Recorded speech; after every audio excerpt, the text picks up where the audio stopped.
Hi, I'm Letty. I am a medium. I am the Airwave Gypsy, the Seven River Gypsy. I am a Dream Gypsy. And I wanted to share a different kind of video today about mediumship, I guess, about interacting with energy, spirits,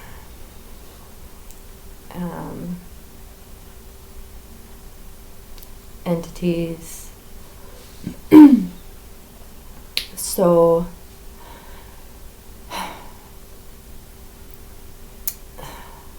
it's it's one of those things where it's like, where do you start? So it's something that it's something that all my life since, I, as far as I can remember, in childhood, being able to sense or see or even have sometimes like unwanted interactions with spirits or entities or just energy. It's one of those things that, it can be, for sure, it can be taught. It's just one of those things where I grew up with it, and even up until this point, sometimes I have a hard time talking about it because I feel like I don't know enough, where it's, something I've been doing my whole life. So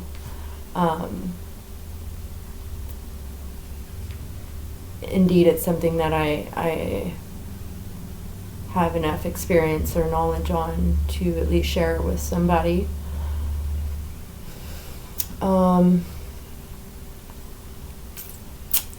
So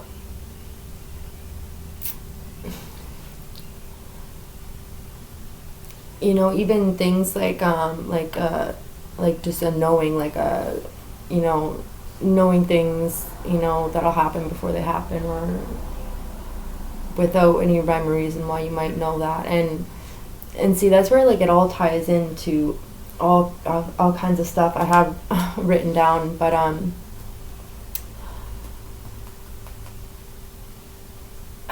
so the other day I went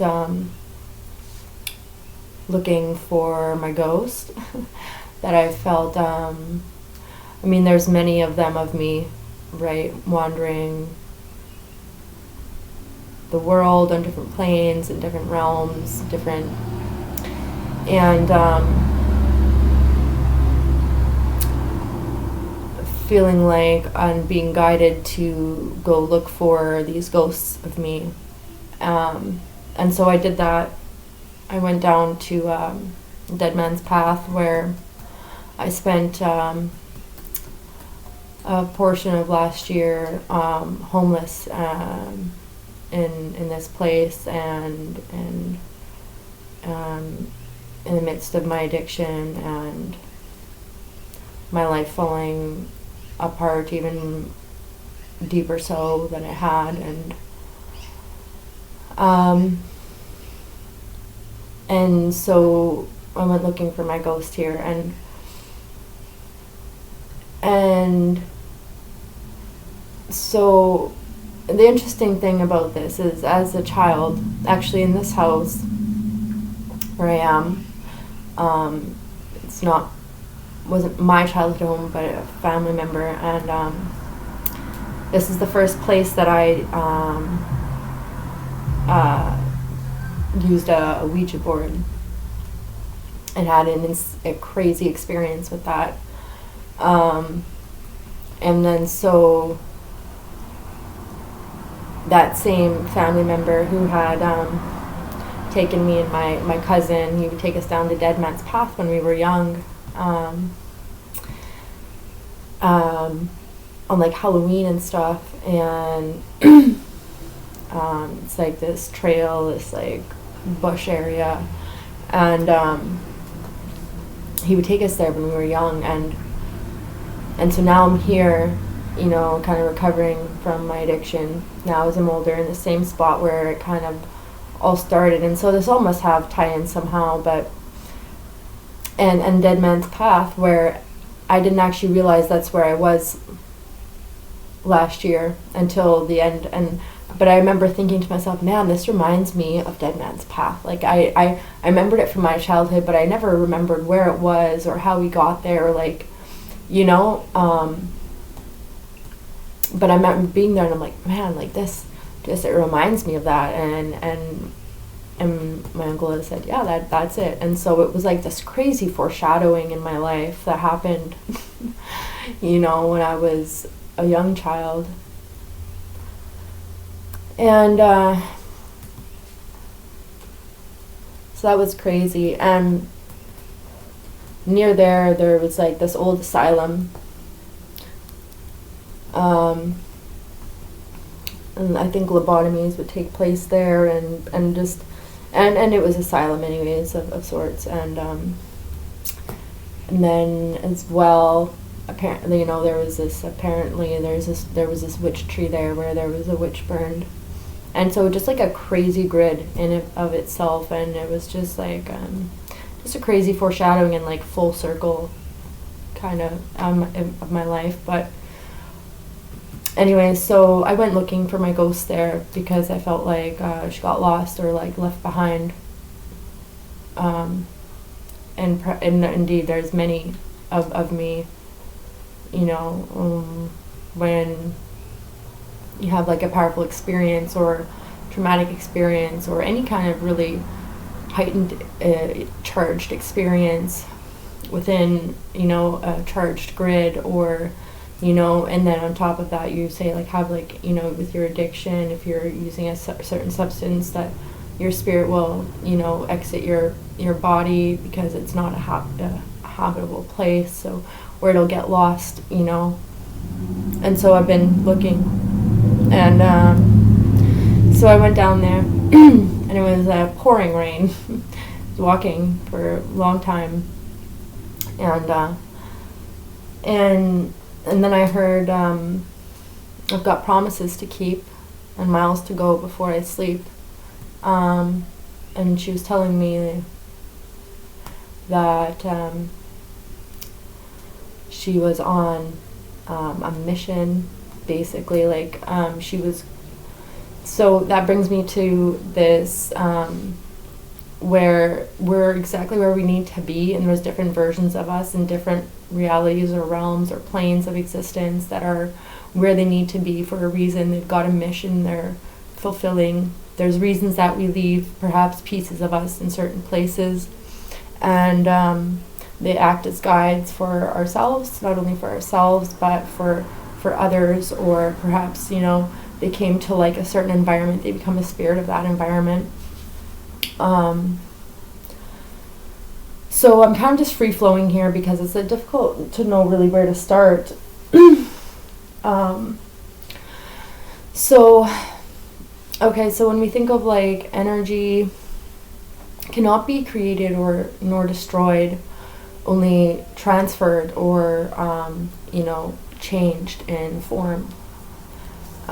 We can think of that simply as you know, this paper, right?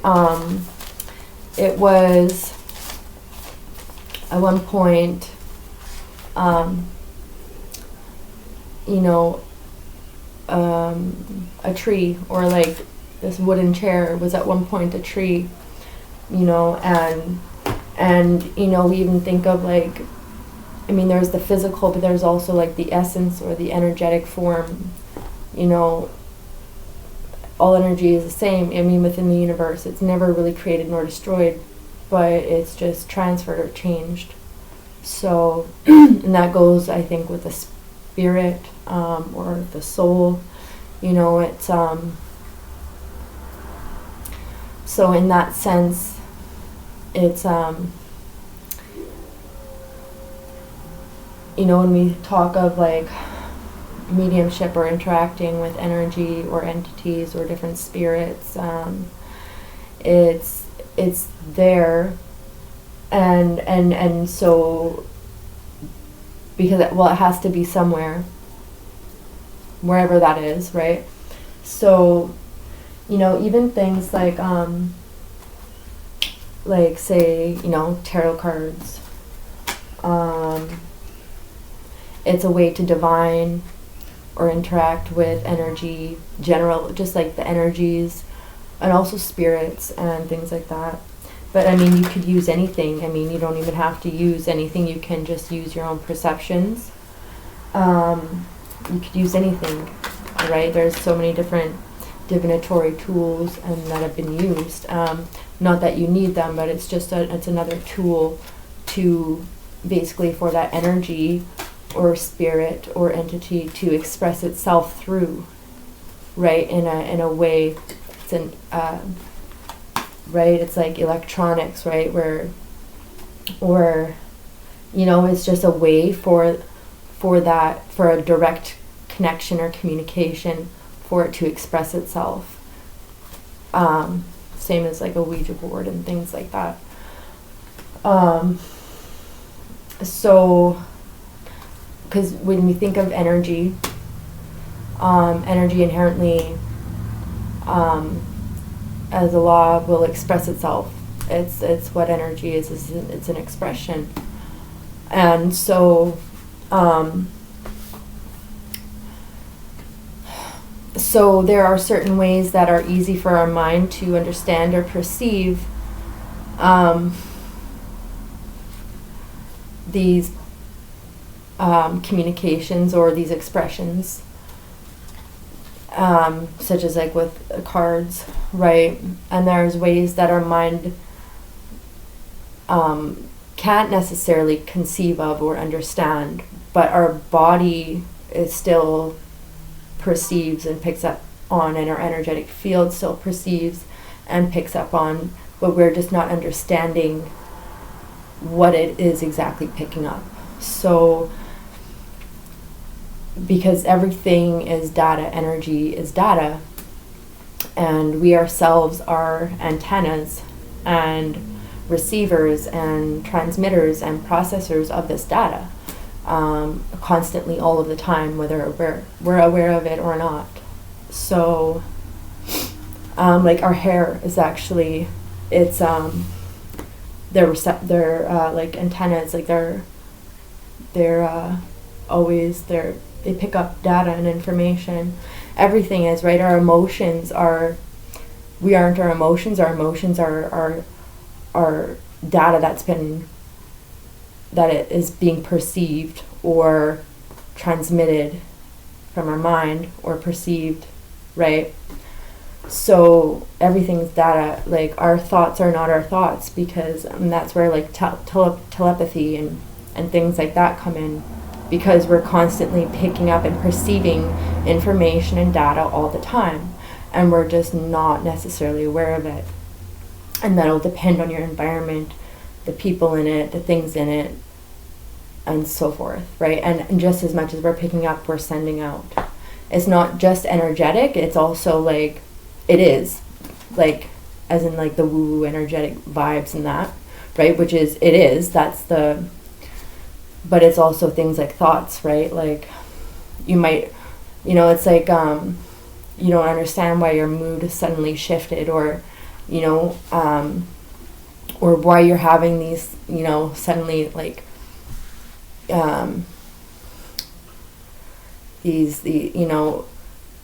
different thoughts than it, or reactions, and thoughts that you're like, where did that come from, right? Well, it's probably you just picking up on different energies and other thought forms from other people.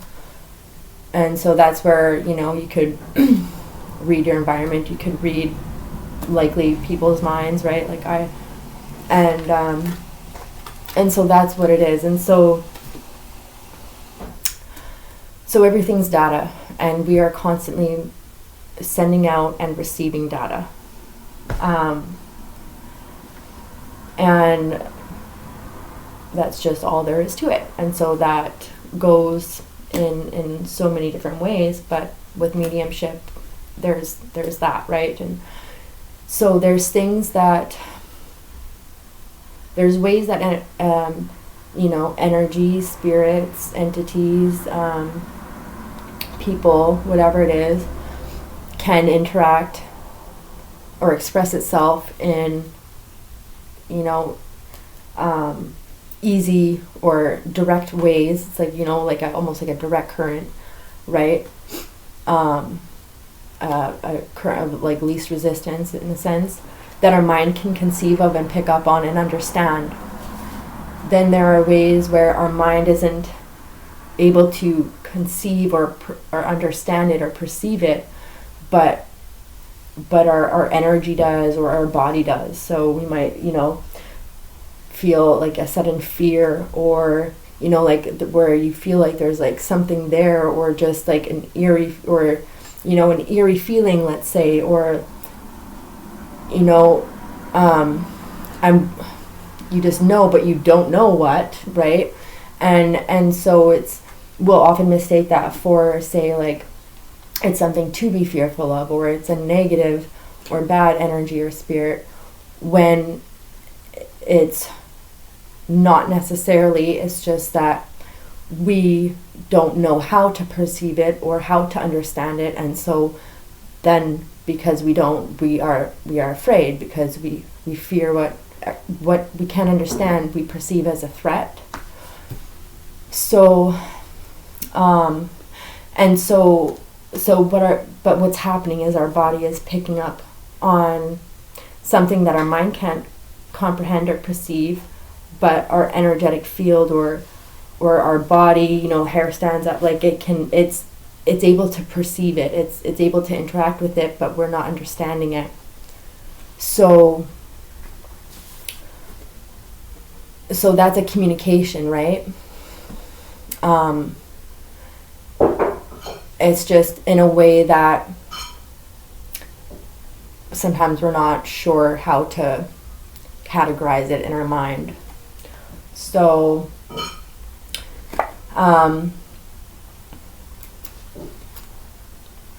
so it's like where there's like I can't remember what kind, it's like a certain kind of fish, right? Where it's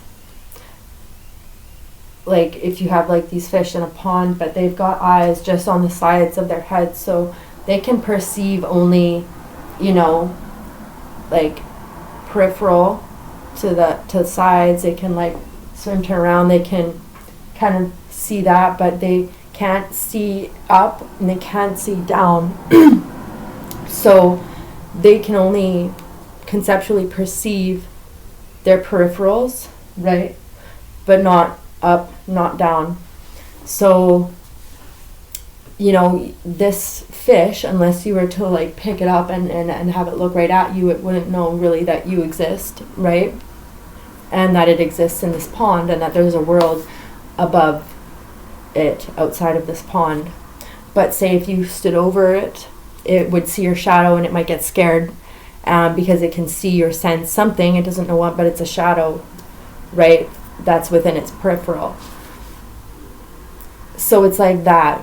But just because it can't understand or perceive that there's an up and an outside world, but it can still perceive the shadow of that in a more lower dimensional way, just the dark shadow, right? Then it can kind of perceive that something is there, right? Without actually understanding what that is or how that works. So it's like that with like the dimensions, right? And how, say, spirit would work or might work. So if we think we see something out of the corner of our eye, or a shadow, or we can sense or perceive something, a threat, or something that we can't physically or comprehend or perceive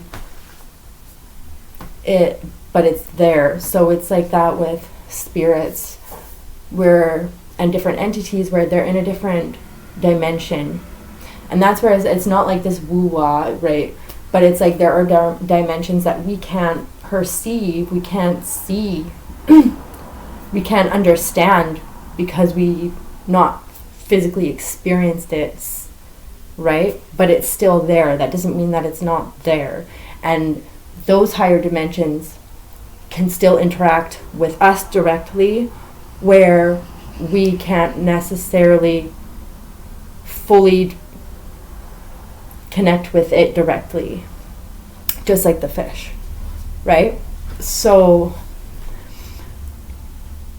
it's like that. So, where we might see like, and we can only perceive it from our own dimension.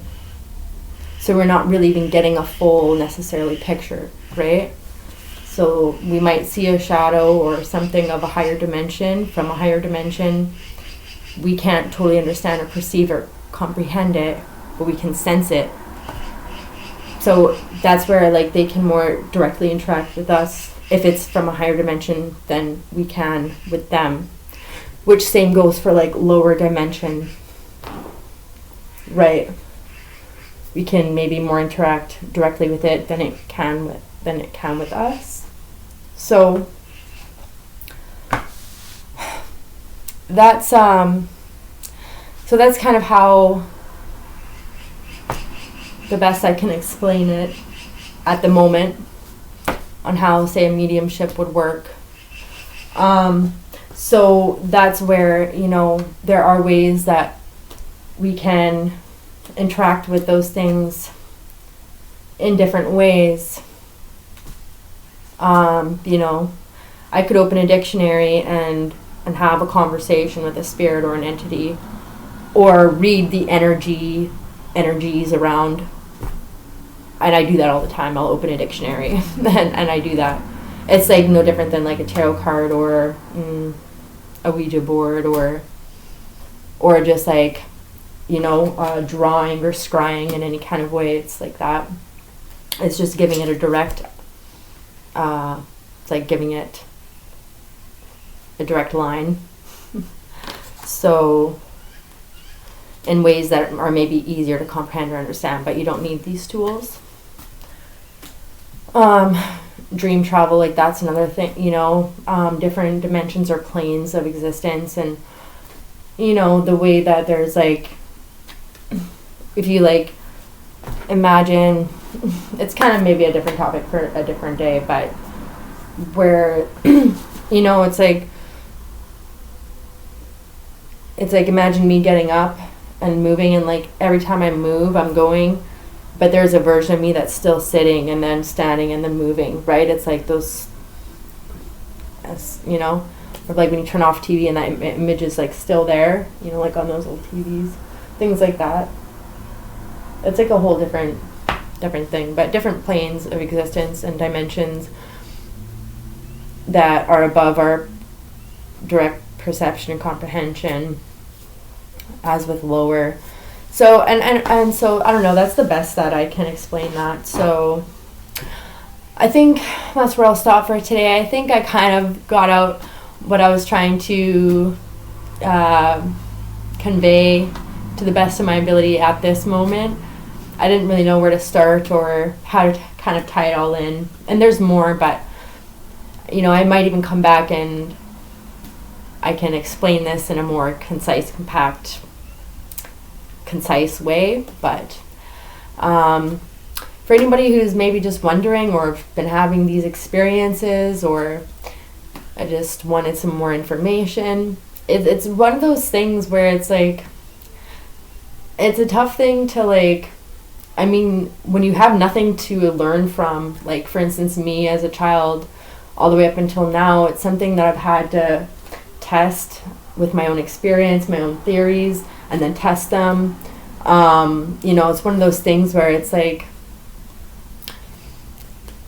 it's, if you don't have somebody guiding you, teaching you with, and even so, it's always kind of different for every person. So it's just kind of one of those things where you kind of come to understand over time with experience And